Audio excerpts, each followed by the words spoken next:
तो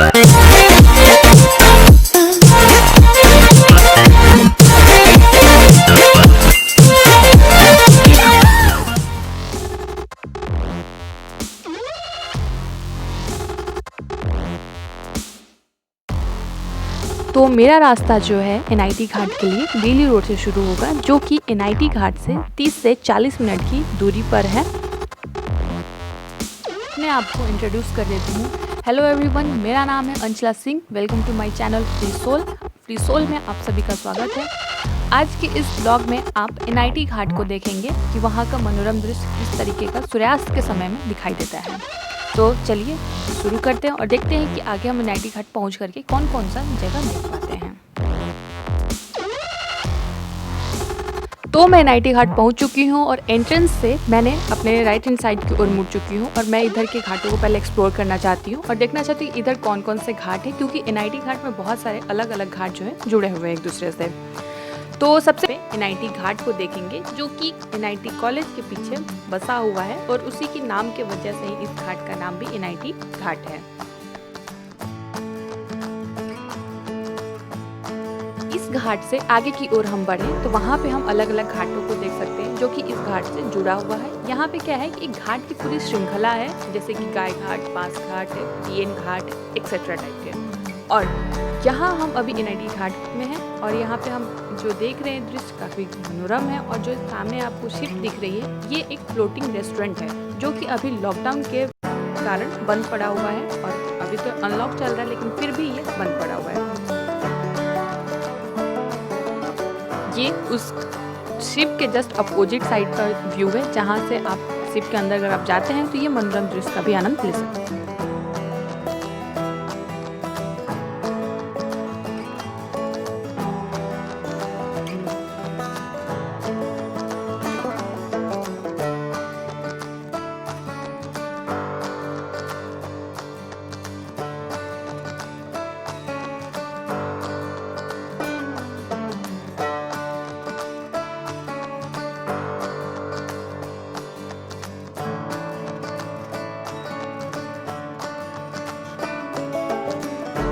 अगर आप नौकायान का आनंद उठाना चाहते हैं तो उसका भी आनंद यहाँ पे आप ले सकते हैं। अगर नौकायान की अगर मैं कॉस्ट की बात करूँ, पैसे की बात करूँ, तो लगभग हर व्यक्ति पर व्यक्ति 50 रुपये लेते हैं। अगर आप 2-3 लोग जाते हैं तो अगर आप उससे लाइक 10-15 लोग जा रहे हैं तो थोड़ा कम कॉस्ट होता है।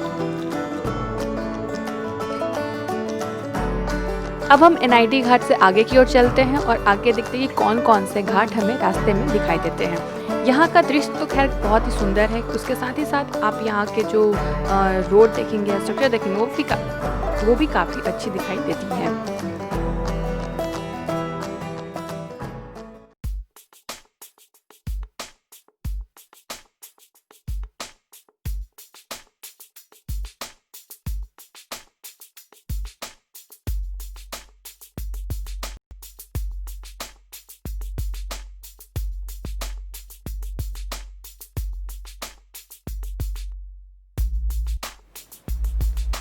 तो एनआईटी घाट से हम आगे बढ़ते हैं तो जो अगला घाट है वो है बरहवा घाट, जो कि काफ़ी अच्छे डिज़ाइन से बना हुआ है। और वहाँ पे छठ के टाइम पे आपको बहुत सारे जो छठ व्रती जो होती वो उनका पूजा आप देख सकते हैं। तो खैर छठ के टाइम पे यहाँ का जो दृश्य है काफ़ी देखने लायक होता है और छठ के बिना भी यहाँ का जो साफ़ सफाई है वो काफ़ी अच्छा है। आप यहाँ पे आके आराम से बैठ करके अपना टाइम बिता सकते हैं और थोड़ा जो नेचुरल जो लुक होता है, जो प्राकृतिक जो आनंद होता है, उसका आनंद आप उठा सकते हैं।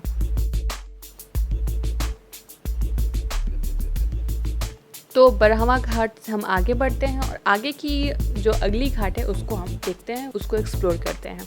खैर इसके बीच में आपको बहुत आनंदमय, बहुत ही आनंददायक दृश्य देखने को मिलता है। आप आराम से यहाँ पे बैठ करके किसी भी टाइम पे, अगर आप सुबह के टाइम पे आते हैं तब भी, शाम के टाइम पे आते हैं तब भी, आप दोनों ही टाइम आनंद उठा सकते हैं। यहाँ पे आपको छोटी छोटी मंदिरें भी दिखाई देती हैं और यहाँ पे शाम के वक्त में लोग भजन कीर्तन करते हुए महिलाओं की मंडली भी आपको देखने को मिल सकती है।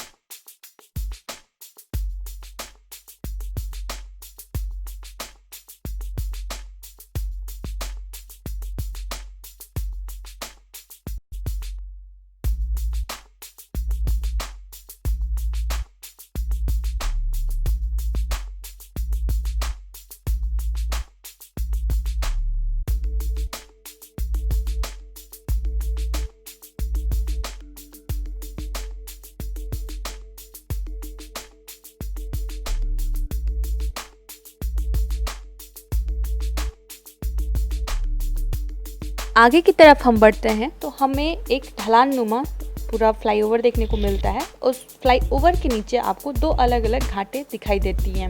पहली जो घाट होती है बास घाट है और दूसरी जो घाट है वो है गाय घाट। बास घाट में हम जानते हैं और गाय घाट में भी जानते हैं कि क्या होता है, वहाँ पे जो डेड बॉडीज़ होती हैं वो जलाए जाते हैं और ये फ्लाईओवर के नीचे में है।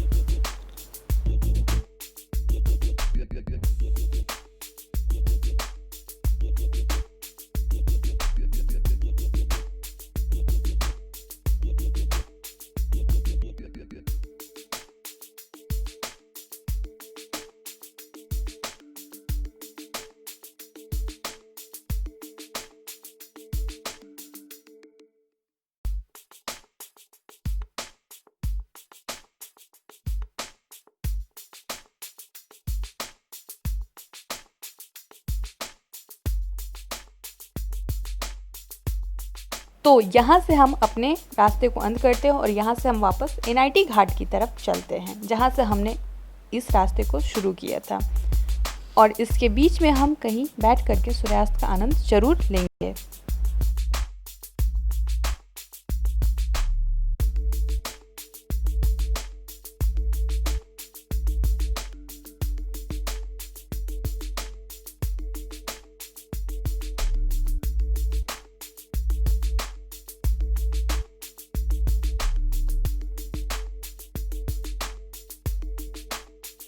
गंगा, इसके नाम मात्र से ही हमारे अंदर एक पवित्रता और शीतलता का एहसास होता है और इसमें आप लोगों को स्नान करके अपने पापों को धोते हुए भी देख सकते हैं। इसके किनारे आप बैठ करके, यानी कि यहाँ के घाट पे आप बैठ करके अपने अंदर की पॉजिटिविटी को और अपनी पवित्रता को या फिर अपनी शीतलता को या फिर अपने अंदर के जो माइंड में जो हमारे बहुत सारी उथल पुथल होती है उसको शांत कर सकते हैं। कहूँगी आप भी एक बार NIT घाट आएँ और यहाँ के सूर्योदय का या फिर यहाँ के सूर्यास्त का आनंद जरूर उठाएं।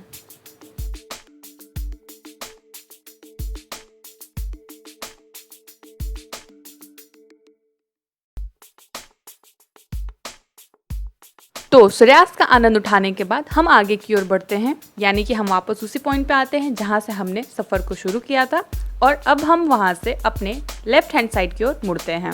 इधर का भी दृश्य जो है काफ़ी मनोरम है और आगे आपको मैं दिखाती हूँ कि आगे आप कौन कौन से घाट को देख सकते हैं।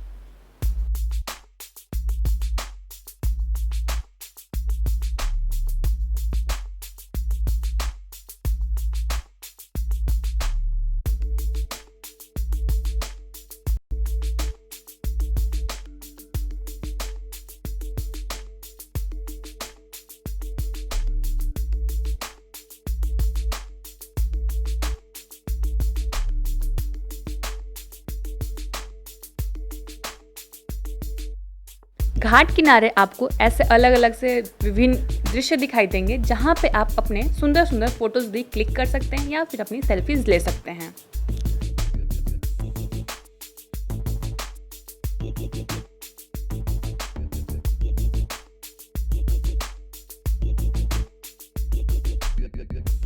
घाट पे आपको काफ़ी मोहक चित्रकारी भी देखने को मिलेगी जो कि मधुबनी पेंटिंग बोली जाती है और ये हमारे बिहार की काफ़ी प्रसिद्ध पेंटिंग है और काफ़ी जानी जाती है, देश विदेश हर जगह में काफ़ी पॉपुलर है। और आपको घाट के दूसरे साइड गंगा का मनोरम दृश्य भी देखने को मिलेगा। इन पेंटिंग को अगर हम गौर से देखें तो इन पेंटिंग का अलग मतलब है और जो चित्रकारी जिन्होंने की है उन्होंने काफ़ी मेहनत के साथ इनको उकेरा है जो कि काफ़ी ही मोहक है और आप उनका आनंद उठा सकते हैं।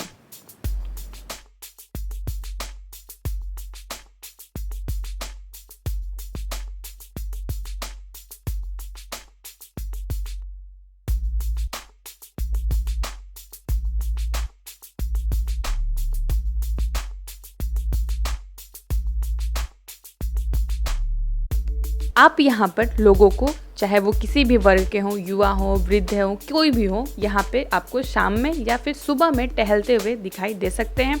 और बच्चे जो है साइकिल चलाते हुए, स्केटिंग करते हुए, अलग अलग करतब दिखाते हुए आपको दिखाई देंगे।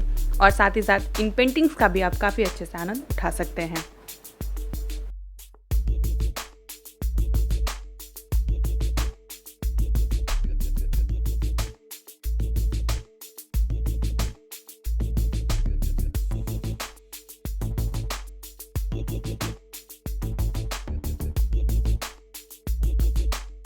और खैर घाट की सुंदरता का तो कहना ही नहीं। आप अपने बिजी शेड्यूल में से थोड़ा सा वक्त निकाल करके यहाँ आइए और इस मनोरम दृश्य का आनंद जरूर उठाइए और आप अपने अंदर एक स्थिरता का, अपने अंदर एक शांति का जरूर एहसास करेंगे।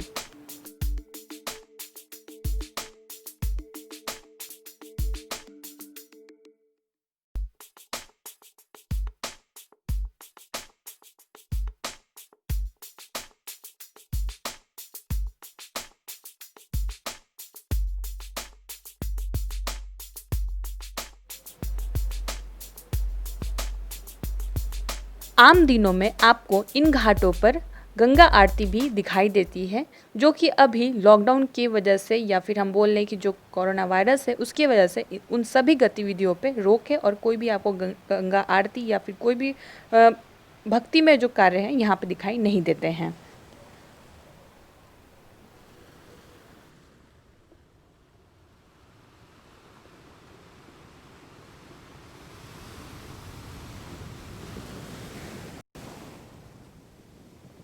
और मैं यहाँ से अब वापस जाऊँगी और अपने सफ़र को यहीं अंत करती हूँ और आशा है कि आपको ये वीडियो पसंद आई होगी। तो मेरे चैनल को प्लीज़ सब्सक्राइब करते जाइएगा।